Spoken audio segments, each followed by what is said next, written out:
बिस्मिल्लाहिर्रहमानिर्रहीम। मोहतरम जनाब प्रोफेसर डॉक्टर मुख्तार अहमद साहब, chairman higher education commission Pakistan, मोहतरम जनाब professor doctor S M. Tariq Rafi साहब, चेयरमैन सिंध HEC, मोहतरम जनाब प्रोफेसर डॉक्टर शाहिद मुनीर साहब, chairman Punjab higher education commission, मोहतरम जनाब प्रोफेसर डॉक्टर मोहम्मद इकबाल चौधरी साहब, कोऑर्डिनेटर जनरल कॉम्स्टेक, मुअज़्ज़ज़ मेहमानान गिरामी, मुअज़्ज़ज़ वाइस चांसलर, अस्सलाम वालेकुम। मुअज़्ज़ज़ मेहमानान गिरामी, आज की इस तकरीब का बुनियादी मकसद हायर एजुकेशन के पाकिस्तान के लीडरान को एक जगह इकट्ठा करना और एक नेटवर्किंग प्लेटफॉर्म प्रोवाइड करना, जहाँ पर बैठकर वो पाकिस्तान के मसाइल और हायर एजुकेशन के मसाइल और उनके सलूशन सजेस्ट कर सकें। मैं एफसब का बहुत ज़्यादा शुक्रगुजार हूँ कि एफसब इससे पहले 3 रेक्टर कॉन्फ्रेंस करा चुके हैं। आज तक के जो मौज़ूआत थे उनमें ज़्यादातर क्वालिटी ऑफ हायर एजुकेशन, इसके अलावा एंटरप्रेन्योरशिप या इंटरनेशनल रैंकिंग से एजेंडा होते थे। लेकिन आज की ये जो रेक्टर कॉन्फ्रेंस है, ये एक ख़ास अहमियत रखती है, क्योंकि आज हमारा मुल्क जिन मसाइल से दरपेश है उनका हल और किसी के पास नहीं है, सिर्फ आपके पास है। आज की ये कॉन्फ्रेंस हमारी डायरेक्शनलेस यूथ के गिर्द घूमती है। आज की ये रेक्टर कॉन्फ्रेंस हमारी इकोनॉमी की पुअर कंडीशन के गिर्द घूमती है। आज की ये कॉन्फ्रेंस हमारी ग्लोबल वर्क फोर्स के गिर्द घूमती है। आज की ये कॉन्फ्रेंस AI की जो इंटरवेंशन हायर एजुकेशन के बाद आ गई हैं, जिनको अगर हमने अडॉप्ट ना किया तो हमारी सर्वाइवल नहीं है, उनके गिर्द घूमती है। तो मैं आप सब लोगों का शुक्रिया अदा करना चाहता हूँ, ख़ास तौर पर प्रोफेसर डॉक्टर मुख्तार साहब का, प्रोफेसर डॉक्टर इकबाल चौधरी साहब का, प्रोफेसर डॉक्टर तारिक रफ़ी साहब का, प्रोफेसर डॉक्टर शाहिद मुनीर साहब का, कि इन्होंने ये रियलाइज़ किया कि जब तक हम इकट्ठे एक पेज पर नहीं आएंगे हम इन मसाइल का हल नहीं कर सकते। जनाब अली, मुल्क इस वक्त शदीद मसाइल का शिकार है और मैं आप सब, हम कभी पॉलिटिशियंस की तरफ देख रहे होते हैं, कभी हम ब्यूरोक्रेट्स की तरफ देख रहे होते हैं और कभी फौज की तरफ देख रहे होते हैं कि शायद वो इन मसाइल का हल देगा, इन मसाइल का हल देंगे। लेकिन और कभी अल्लाह मियाँ से दुआएं मांग रहे होते हैं रो रो के या अल्लाह कुछ हमारे लिए बेहतरी कर। लेकिन हम अगर वाकई कुछ करना चाहते हैं तो हमें नबी पाक सल्लल्लाहु अलैहि वसल्लम की सुन्नत पे चलना पड़ेगा। वो जिस मुआशरे में आए थे वो इससे भी ज़्यादा तबाही का मुआशरा था। वहाँ पर बच्चियों को जिंदा दफना देते थे, वहाँ पे शराब था, वहाँ पे जुआ था, इससे ज़्यादा बड़ी बदहाली थी। लेकिन मेरे नबी पाक सल्लल्लाहु अलैहि वसल्लम पूरी दुनिया के उस्ताद बन के आए और उन्होंने वो सारा मुआशरा ही चेंज कर दिया। अरबों की इज़्ज़त पूरी दुनिया में हुई और उन्होंने अपने फ़न हर्ब से, उन्होंने अपने अखलाक से पूरी दुनिया फतह की। तो जनाब अली, हम सब वाइस चांसलर्स हैं, हम सब वाइस चांसलर्स हैं और हर एक वाइस चांसलर के पास कम से कम 5 से 10 हज़ार स्टूडेंट हैं। वो स्टूडेंट्स जो डायरेक्शनलेस हैं, वो कभी किसी मस्जिद को आग लगा रहे हैं, कभी किसी चर्च को आग लगा रहे हैं, कभी किसी कौमी यादगार को आग लगा रहे हैं और कभी अनएम्प्लॉयबिलिटी की वजह से, अनएम्प्लॉयमेंट की वजह से वो चोरी डाके पर मजबूर हैं। मेरी गुजारिश है कि आज की इस कॉन्फ्रेंस में हमने यहाँ से उठने से पहले उनके मसाइल का हल देना होगा। ये 3 रोज़ा कॉन्फ्रेंस जब ख़त्म हो तो हमारे पास वो सलूशन होने चाहिए कि हम अपनी कौम को कैसे रास्ता दिखा सकते हैं, कैसे रोशनी दिखा सकते हैं। मेरे नौजवानों में तवानाई है, मेरे नौजवानों की आंखों में उमंगें हैं और वो पाकिस्तान के लिए, अपने माँ बाप के लिए, मुल्क के लिए कुछ भी कर सकते हैं। लेकिन कोई आगे तो आए, रॉन्ग नंबर्स उन्हें लीड कर लेते हैं। वो कभी पॉलिटिशियंस होते हैं, कभी रिलीजियस लीडर होते हैं, कभी वो कोई ब्यूरोक्रेट्स होते हैं और जिन्हें लीड करना चाहिए वो लीड नहीं कर रहे। और लीड करना इतना आसान है, मैं कोई मुश्किल बातें नहीं कर रहा। एक यूनिवर्सिटी की डेफिनेशन क्या है? यूनिवर्सिटी वो जगह है जहाँ ह्यूमन रिसोर्स को ह्यूमन कैपिटल में कन्वर्ट करते हैं। यूनिवर्सिटी वो जगह है जहाँ पर कटिंग एज टेक्नोलॉजी या रिसर्च प्रोड्यूस करते हैं जो किसी का फ़ायदा कर सके, कमर्शलाइजेशन हो सके। यूनिवर्सिटी वो जगह है जहाँ पर कल्चरल वैल्यूज इनकलकेट की जाती हैं, वो चाहे प्रोफेशनलिज्म की हो, चाहे वो इनोवेशन की हो, चाहे वो क्रिएटिविटी की हो, चाहे वो इंटेग्रिटी की हो। और मेरा नौजवान इन सब से महरूम है। हम शिकायत करते हैं अच्छे पॉलिटिशियन नहीं है, अच्छे ब्यूरोक्रेट नहीं है। और भाई उसकी वजह तो हम देखें कि कौन है उसकी वजह, उनकी तरबियत करके कौन भेज रहा है। और अगर हम तय कर लें अपने नबी पाक सल्लल्लाहु अलैहि वसल्लम की तरह कि हमने इन नौजवानों की भागदौड़ संभालनी है, इनको गाइड करना है, तो कौन हमें रोक सकता है। मैं बार बार अर्ज कर चुका हूँ, मैं दोबारा वही अर्ज करता हूँ कि आप जितने भी डेवलप कंट्रीज हैं उन्हें देख लें, वो डेवलप इसलिए हैं कि उनकी यूनिवर्सिटीज़ बहुत आगे हैं। वो डेवलप इसलिए हैं कि उनकी यूनिवर्सिटीज़ उनके ह्यूमन रिसोर्स को ह्यूमन कैपिटल में कन्वर्ट कर रही हैं।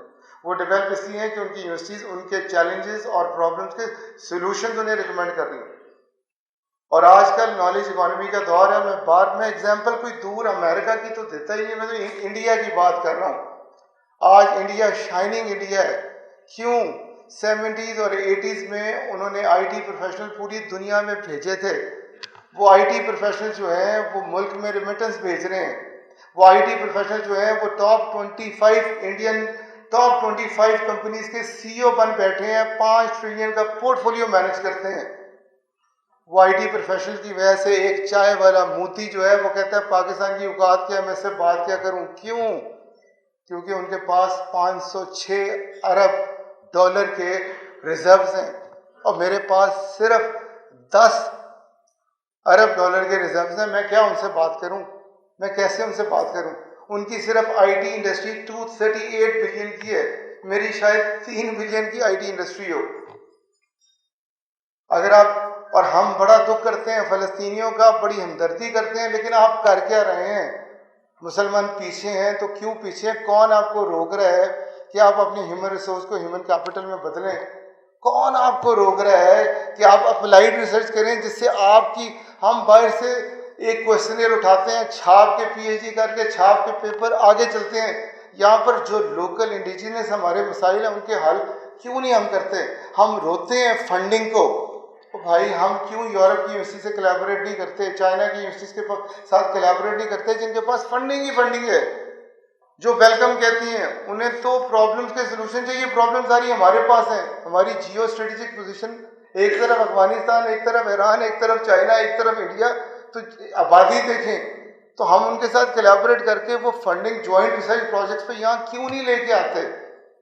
तो आज इस रेक्टर कॉन्फ्रेंस में सिर्फ वाइस चांसलर ने तय करना है कि हम अपने मुल्क को इकोनॉमिक क्राइसिस से निकालेंगे, तय करना है कि हम अपने मुल्क को इकोनॉमिकली सुपीरियर बनाएंगे।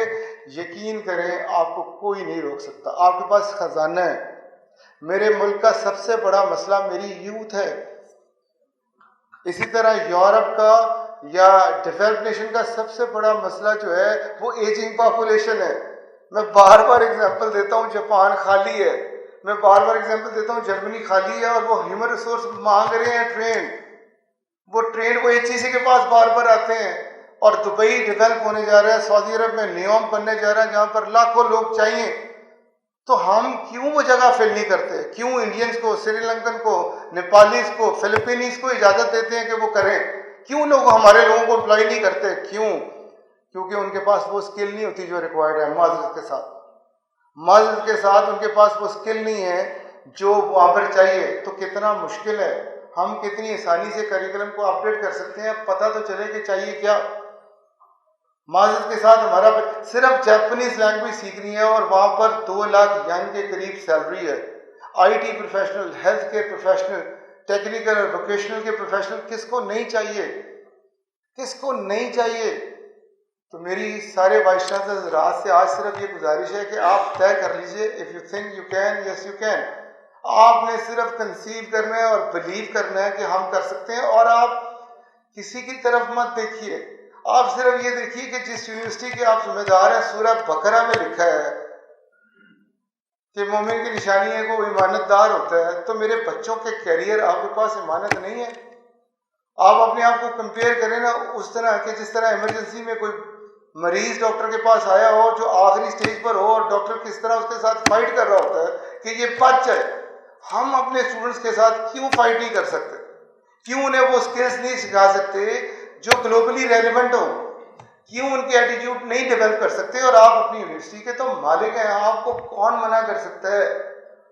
क्यों हम बाहर जाके अपने नेटवर्क नहीं बना सकते? मेरे साथ यहाँ वाइस चांसलर बैठे हैं, पिछली दफा यूरी पे गए थे हम टर्की, तो वहाँ सारी पाकिस्तान पवेलियन हमने लगाया था, सबज सफेद रंग से वो सजा हुआ था, पूरी यूरी 200 यूनिवर्सिटीज का रश हम पे आ गया। वो कह रहे पाकिस्तान इतना आगे, अच्छा पाकिस्तान ये भी पढ़ाता है, ये भी करता है। और सारे वाइस चांसलर ने वहाँ पर ज्वाइंट रिसर्च के एग्रीमेंट किए, फैकल्टी एक्सचेंज के एग्रीमेंट किए, स्टूडेंट एक्सचेंज के एग्रीमेंट किए, और वो स्टूडेंट सब जा रहे हैं। और आज से पहले यूरी में ये होता था कि मलेशिया का स्टॉल लगा हुआ है, study in Malaysia, study in Turkey का लगा हुआ है, स्टडी इन इंडिया का लगा हुआ है, लेकिन नहीं था तो पाकिस्तानियों का नहीं था। तो अगर हम सब ये कर सकते हैं तो वजह क्या है? तो मैं आज सिर्फ हम्बल रिक्वेस्ट अपने सारे वाइस चांसलर हजरात से, रेक्टर, एक तो मैं शुक्रिया अदा करना चाहूँगा, सिंध से लोग आए हैं, KPK से लोग आए हैं, पंजाब से लोग आए हैं, लाहौर से मेरे दोस्त आए हैं। यकीन करें आधे काम तो इकट्ठे मिलके बैठने से ही हल हो जाते हैं। अक्सर लोग सोचते हैं कि अच्छा यार मेरे जाने से क्या होगा, बहुत कुछ होगा। रेक्टर कॉन्फ्रेंस का बुनियादी मकसद ये है कि हम बाहर से तो बाद में सीखें, पहले आपस में तो एक दूसरे से सीख लें। यहाँ डॉक्टर जौहर बैठे हैं, वाइस चांसलर हैं एक यूनिवर्सिटी के, और जीनोम टेक्नोलॉजी के एक्सपर्ट हैं।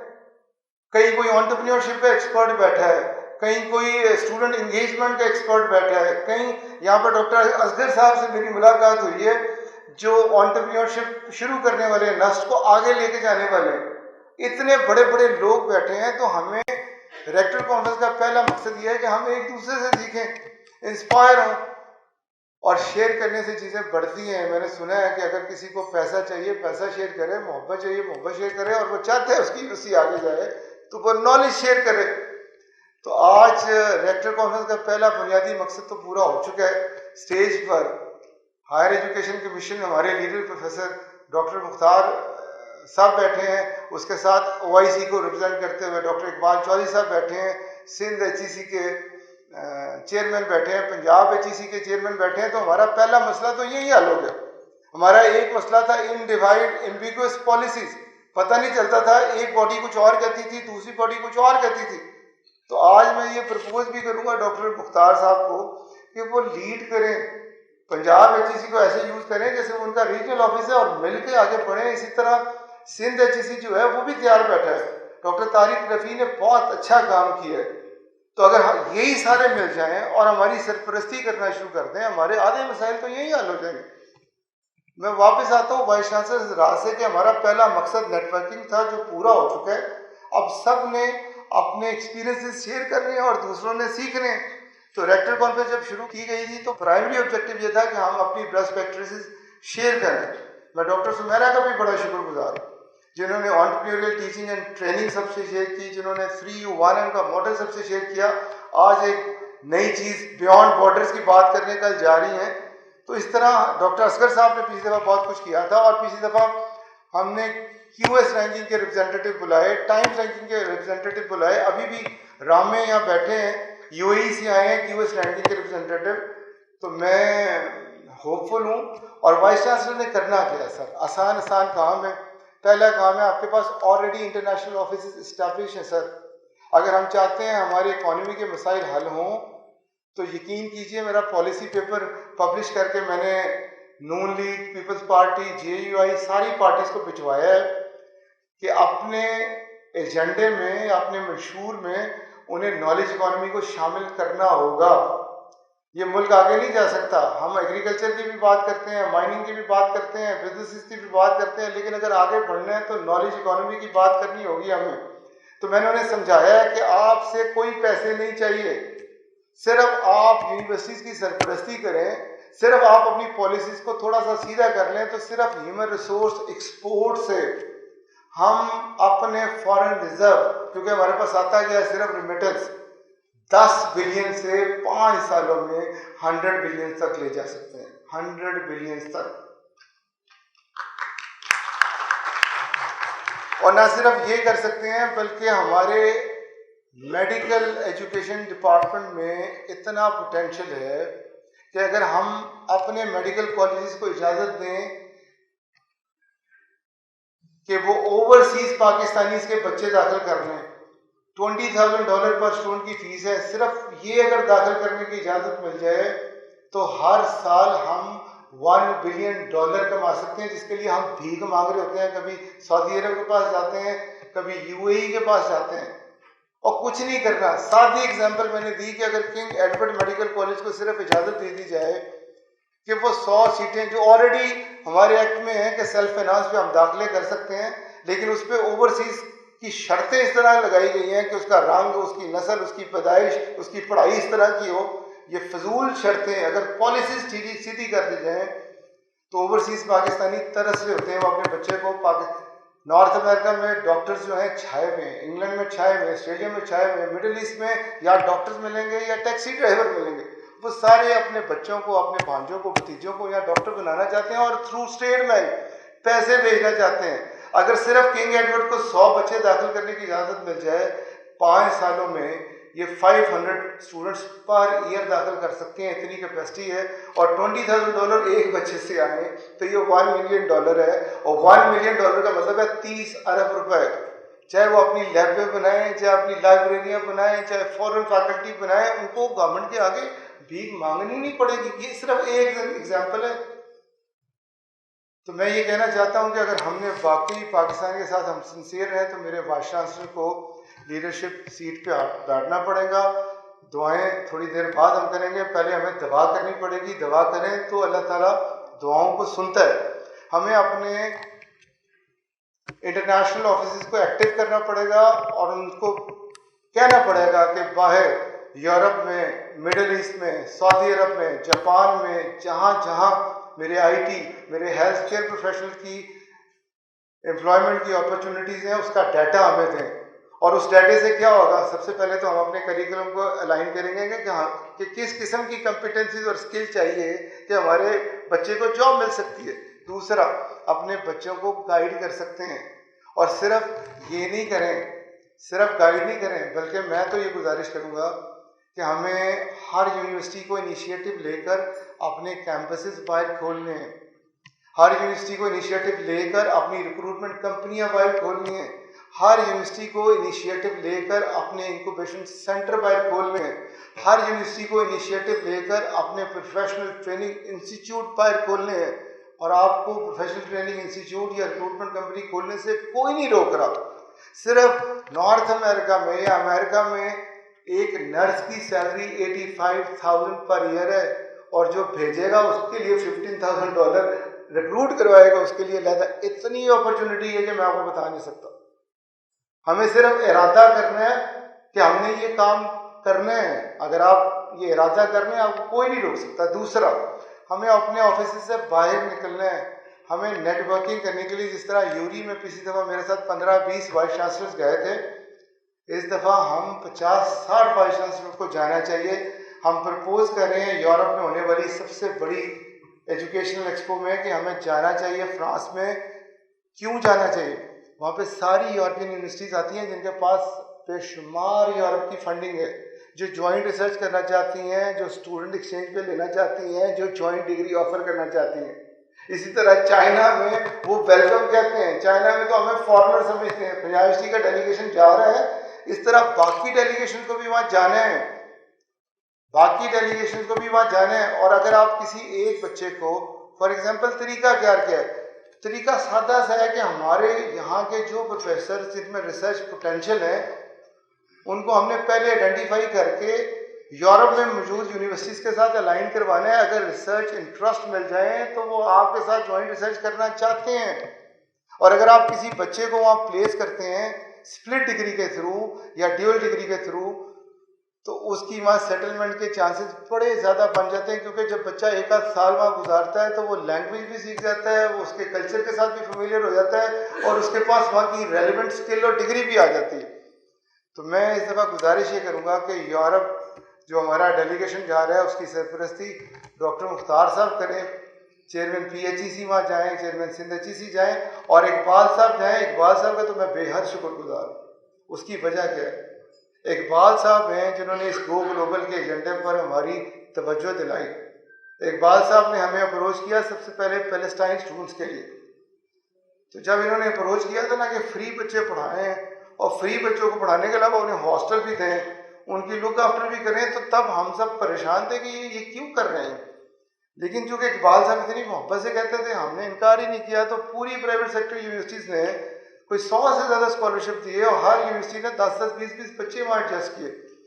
लेकिन जिस वक्त फ़लस्तीनियों पर बम्बार्डमेंट हो रही थी और उनको दबाव बर्बाद किया जा रहा था और हम बेबस थे कि कुछ भी नहीं हम कर सकते, तो उस वक्त मुझे इकबाल चौधरी साहब हीरो नज़र आए। मैंने कहा इन्होंने उस वक्त वो देखा जो शायद हम नहीं दे सकते, और इन्होंने वो सवाब कमाया जो शायद हम नहीं कमा सकते थे। और सिर्फ इकबाल साहब फ़लस्तीनी स्टूडेंट्स तक नहीं रहे, ये हमें ज़बरदस्ती ओमान लेके गए, फिर अफ्रीका लेके गए, फिर सेंट्रल एशिया लेके गए। और ओमान में ओमानी एम्बेसडर से पाकिस्तानी से मिले तो वो लोग ऐसे हाथ खोले बैठे थे, और पाकिस्तानी जो है वो परेशान थे। क्यों?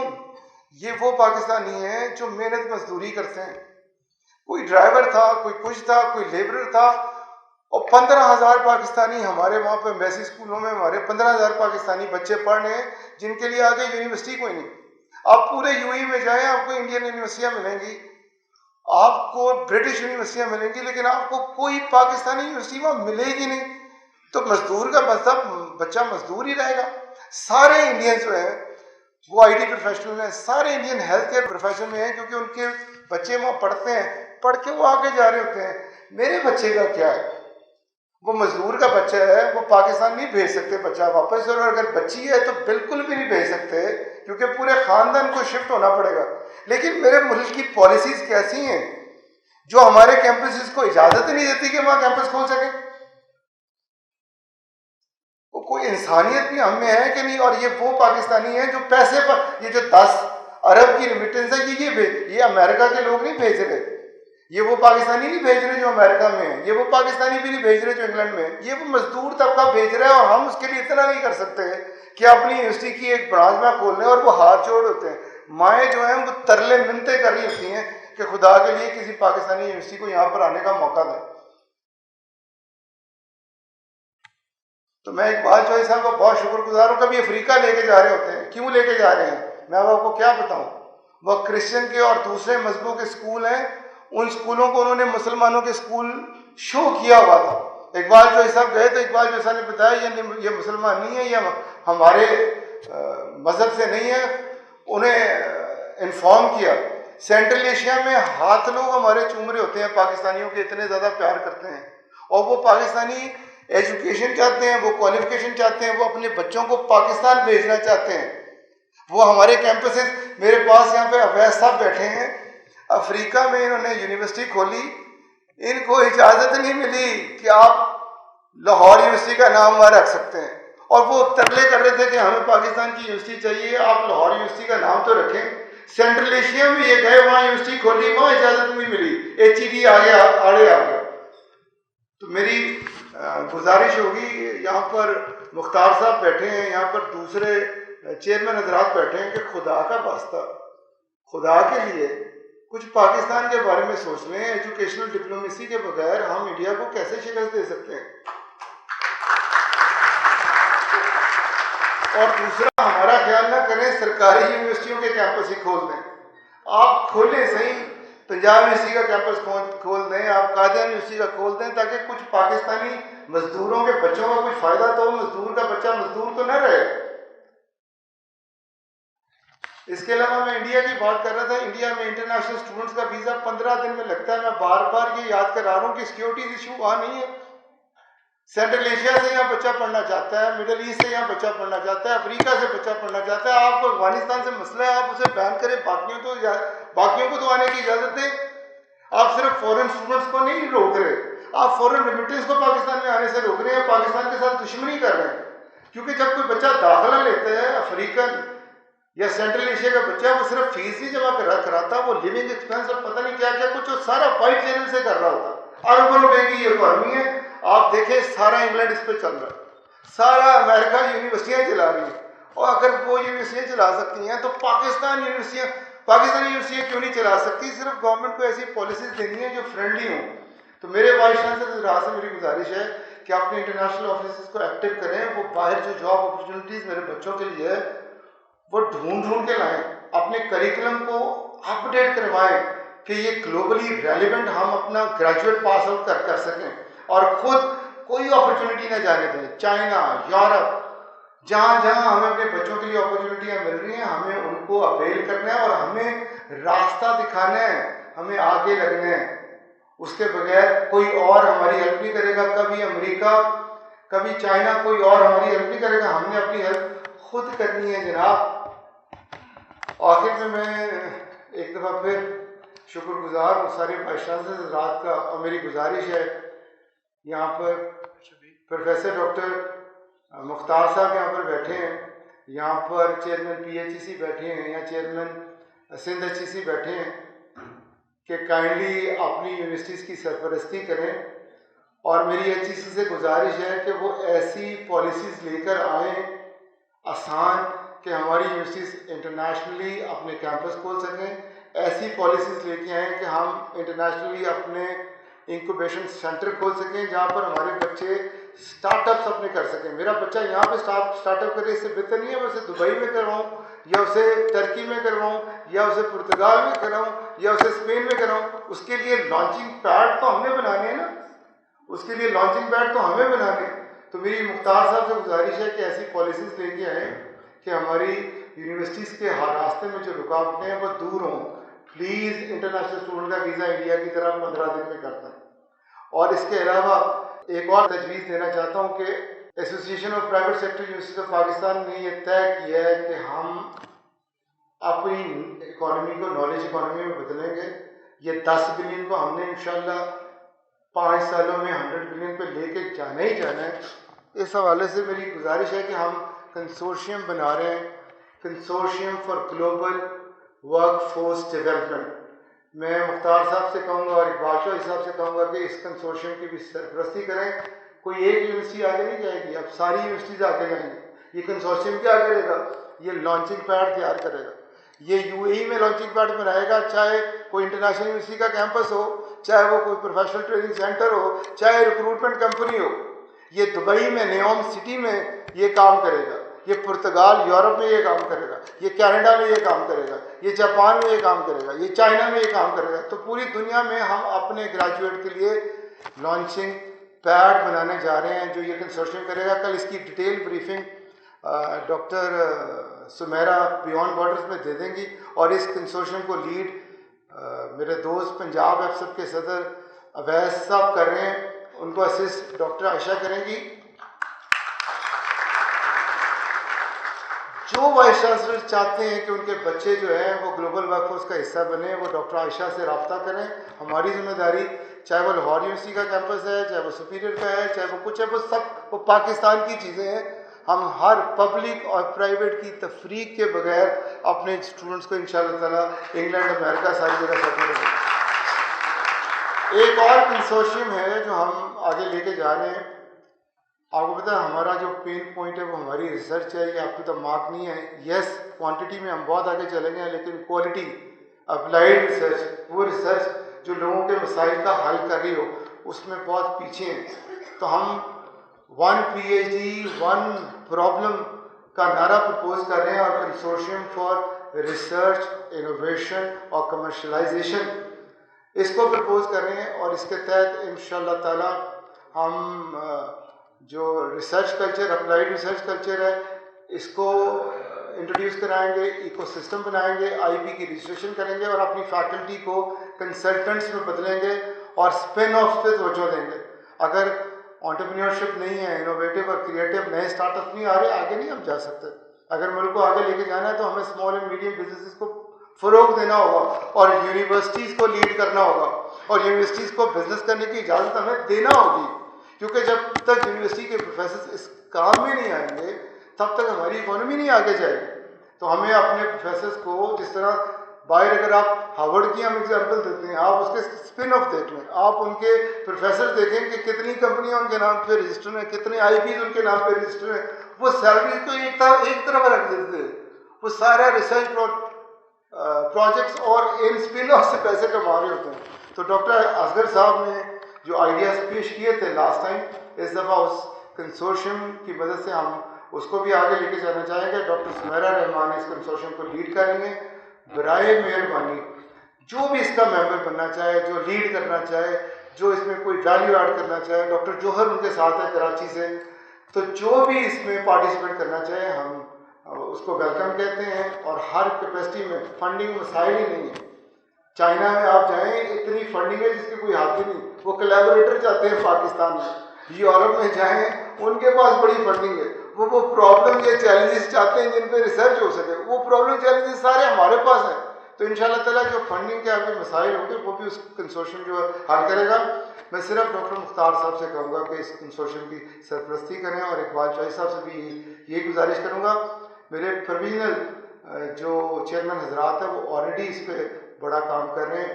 इसी के साथ मैं आपसे इजाज़त चाहूँगा, इस वादे के साथ सबको मेरे साथ वादा करना होगा कि पाकिस्तान के नौजवानों को हम लीड करेंगे जी, इंशाल्लाह ज़ोर से करेंगे। होता ये है कि जब हम कह देते हैं ना तो हम फिर मजबूर हो जाते हैं कि हमने अमल करना ही करना है। मैंने सिर्फ ये कहा कि अपने आप को बिल्कुल पावरलेस ना समझें। आप अगर चाहे, if you think you can, yes you can, सिर्फ इरादा करना है। कोई भी चीज़, मोहम्मद अली ने कहा था, जो आप कंसीव कर लें। जैसे हमने ग्लोबल वर्कफोर्स का एजेंडा कंसीव कर लिया कि नहीं, मैंने इंडिया की तरह लेट एंट्री है तो क्या है, मेरे लोग ज़्यादा लाइक हैं, उनके अंदर फाइटिंग स्पिरिट ज़्यादा है, इंशाल्लाह ताला हम ले जाएंगे अपनी इकॉनमी को। तो वादा मेरे वाइस चांसलर ने करने आज अपने आप से, अपने दिल से, नौजवानों को हम लीड करेंगे जी, जोर से कह रहे हैं इंशाल्लाह। इंशाल्लाह पाकिस्तान